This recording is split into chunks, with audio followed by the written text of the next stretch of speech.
जय श्री कृष्णा। राधे राधे। आप सभी को वैशाख मास की ढेर सारी शुभकामनाएं।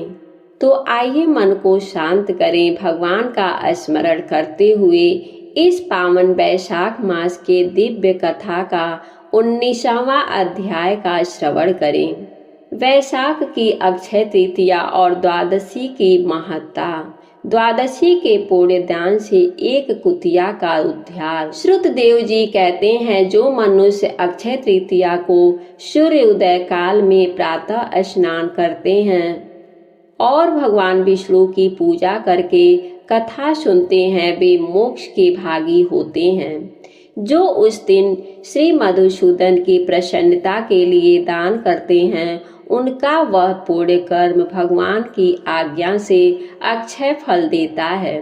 वैशाख मास के पवित्र तिथियों में शुक्ल पक्ष की द्वादशी समस्त पाप राशि विनाश करने वाली है। शुक्ल द्वादशी को योग्य पात्र के लिए जो अन्न दिया जाता है, उसके एक एक दाने में कोटि कोटि ब्राह्मण भोजन का पुण्य होता है। शुक्ल पक्ष की एकादशी तिथि में जो भगवान विष्णु की प्रसन्नता के लिए जागरण करता है, वह जीवन मुक्त होता है। जो वैशाख की द्वादशी तिथि को तुलसी के कोमल दलों से भगवान विष्णु की पूजा करता है, वह समूचे कुल का उद्धार करके बैकुंठ लोक का अधिपति होता है। जो मनुष्य त्रयोदशी तिथि को दूध, दही, शक्कर, घी और शुद्ध मधु इन 5 द्रव्यों से भगवान विष्णु की प्रसन्नता के लिए उनकी पूजा करता है तथा जो पंचामृत से भक्ति पूर्वक श्री हरि को स्नान कराता है, वह संपूर्ण कुल का उद्धार करके भगवान विष्णु के लोक में प्रतिष्ठित होता है। जो सायंकाल में भगवान विष्णु की प्रसन्नता के लिए शरबत देता है, वह अपने पुराने पापों को शीघ्र ही त्याग देता है। वैशाख शुक्ल द्वादशी में मनुष्य जो कुछ पुण्य करता है, वह अक्षय फल देने वाला होता है। प्राचीन काल में कश्मीर देश में देवव्रत नामक एक ब्राह्मण थे। उनके सुंदर रूप वाली एक कन्या थी, जो मालिनी के नाम से प्रसिद्ध थी। ब्राह्मण ने उस कन्या का विवाह सत्यशील नामक बुद्धिमान द्विज के साथ कर दिया। मालिनी कुमार्ग पर चलने वाली होकर के स्वच्छंदता पूर्वक इधर उधर रहने लगी। वह केवल आभूषण धारण करने के लिए पति का जीवन चाहती थी। उसकी हितैषणी नहीं थी। उसके घर में कामकाज करने के बहाने उपपति रहा करता था। सभी जाति के मनुष्य जार के रूप में उसके यहाँ ठहरते थे। वह कभी पति की आज्ञा का पालन करने में तत्पर नहीं हुई। उसी दोष से उसके सब अंगों में कीड़े पड़ गए थे, जो काल, अनंत और यम की भांति उसकी हड्डियों को भी छेद डाले थे। उन कीड़ों से उनकी नाक, जिह्वा और कानों का उच्छेद हो गया। स्तन तथा अंगुलियां गल गई थीं, उसमें पंगुता भी आ गई थी। इन सब कलेशों से मृत्यु को प्राप्त होकर के वह नरक की यातनाएं भोगने लगी। 1,50,000 वर्ष तक वह तांबे के भांड में रख करके जलाई गई। 100 बार उसे कुत्ते की योनि में जन्म लेना पड़ा। तत्पश्चात सौवीर देश में पद बंधु नामक ब्राह्मण के घर में वह अनेक दुखों से घिरी हुई कुतिया हुई। उस समय भी उसके कान, नाक, पूंछ और पैर कटे हुए थे। उसके सिर में कीड़े पड़ गए थे और योनि में भी कीड़े भरे रहते थे। हे राजन, इस प्रकार 30 वर्ष बीत गए। एक दिन वैशाख के शुक्ल पक्ष की द्वादशी तिथि को पद बंधु का पुत्र नदी स्नान करके पवित्र हो भीगे वस्त्र से घर आया।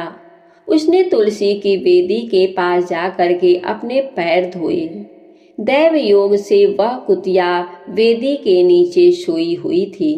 सूर्य उदय से पहले समय था। ब्राह्मण कुमार के चरणोदक से वह नहा गई और तत्काल उसके सारे पाप नष्ट हो गए। फिर तो उसी क्षण उसे अपने पूर्व जन्मों का स्मरण हो आया। पहले के कर्मों की याद आने से वह कुतिया तपस्वी के पास जाकर के दीनता पूर्वक पुकारने लगी, हे मुनि, आप हमारी रक्षा करें। उसने पद्म बंधु मुनि के पुत्र से अपने पूर्व जन्म के दुराचार पूर्ण वृतांत सुनाए और यह भी कहा, हे ब्राह्मण, जो कोई भी दूसरी युवती पति के ऊपर वशीकरण का प्रयोग करती है वह दुराचारिणी मेरी ही तरह तांबे के पात्र में पकाई जाती है।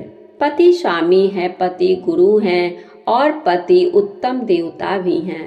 साध्वी स्त्री उस पति का अपराध करके कैसे सुख पा सकती है? पति का अपराध करने वाली स्त्री सैकड़ों बार तेरे की योनि में, पशु पक्षियों की योनि में भी और अरबों बार कीड़ों की योनि में जन्म लेती है। इसलिए स्त्री को सदैव अपने पति की आज्ञा का पालन करनी चाहिए। हे ब्राह्मण, आज मैं आपकी दृष्टि के सम्मुख आई हूँ। यदि आप मेरा उद्धार नहीं करेंगे तो मुझे पुनः इसी यातनापूर्ण घृणित योनि का दर्शन करना पड़ेगा। अतः विप्रवर, मुझ पापचारिणी को वैशाख शुक्ल पक्ष में अपना पुण्य प्रदान करके उबार लीजिए। आपने जो पुण्य की वृद्धि करने वाली द्वादशी की है उसमें स्नान, दान और अन्न भोजन कराने से जो पुण्य हुआ है उससे मुझ दुराचारिणी का भी उद्धार हो जाएगा। हे महाभाग, हे दीन वत्सल, मुझ दुखिया के प्रति दया कीजिए। आपके स्वामी जगदीश्वर जनार्दन दीनों के रक्षक हैं, उनके भक्त भी उन्हीं के समान होते हैं। दीन वत्सल, मैं आपके दरवाजे पर रहने वाली कुतिया हूँ। मुझ दीन के प्रति दया कीजिए, मेरा उद्धार कीजिए। अंत में मैं आप द्विजेंद्र को नमस्कार करती हूँ। उसका वचन सुनकर के मुनि के पुत्र ने कहा, कुतिया, सब प्राणी अपने किए हुए कर्मों के ही सुख दुख रूप फल भोगते हैं। जैसे सांप को दिया हुआ शर्करा मिश्रित दूध केवल विष की वृद्धि करता है, उसी प्रकार पापी को दिया हुआ पुण्य उसके पाप में सहायक होता है। मुनि कुमार के ऐसा कहने पर कुतिया दुख में डूब गई और उसके पिता के पास जाकर के आर्त स्वर से क्रंदन करती हुई बोली, पद बंधु बाबा, मैं तुम्हारे दरवाजे की कुतिया हूँ। मैंने सदा तुम्हारी जूठन खाई है, मेरी रक्षा करो, मुझे बचाओ। गृहस्थ महात्मा के घर पर जो पालतू जीव रहते हैं उनका उद्धार करना चाहिए, यह वेद वेत्ताओं का मत है। चांडाल, कौवे, कुत्ते ये प्रतिदिन गृहस्थों के दिए हुए टुकड़े खाते हैं, अतः उनकी दया के पात्र हैं। जो अपने ही पाले हुए रोगादि से ग्रस्त एवं समर्थक प्राणी का उद्धार नहीं करता है वह नरक में पड़ता है, यह विद्वानों का मत है। संसार की सृष्टि करने वाले भगवान विष्णु एक को कर्ता बना करके स्वयं ही पत्नी, पुत्र आदि के ब्याज से समस्त जंतुओं का पालन करते हैं। सुखों का उपभोग करके इस पृथ्वी पर भगवान नर नारायण के अंश से उर्वशी नाम से प्रकट हुई। आज का अध्याय समाप्त हुआ। उम्मीद है कि आज की कथा आप सभी को पसंद आई होगी।